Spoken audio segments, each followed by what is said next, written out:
Hi there, it's Sabbath again. Storm force winds blow, while showers of rain relieve the disdain, hiding the tears streaming down a sad face mimicked by the water trains on the pane of the window.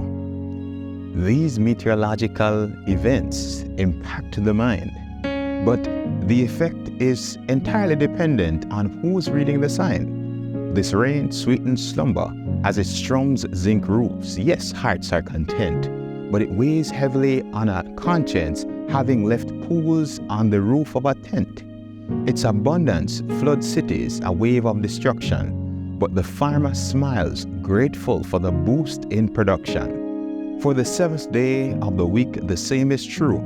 It can serve as a relic with stress to imbue.